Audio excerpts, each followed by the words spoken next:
सुखवा कस चमके तोरे माथे के बिंदिया, कोयली कस भाखा लागे मोरे सजनिया।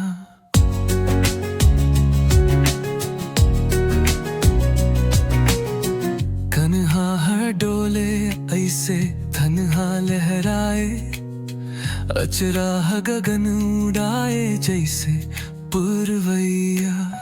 नाके के नथनी भावे काने के खिनवा, लाली बरसु कर लागे जैसे चंदनिया। चूरी औ पहुंची पाए सुताओ पैसा, ओनहारी के बेल बरोबर पहिने कर धनिया।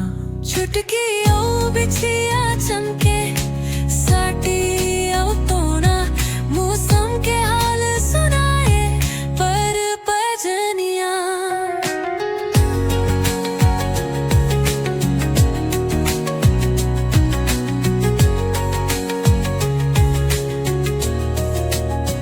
का तोरे रूप निखारे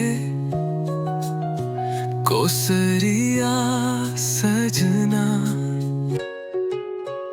लागे है आस मोला अब मोर अंगना। सुखवा कस चमके तोरे माथे के बिंदिया, कोयली कस भाखा लागे मोरे सजनिया।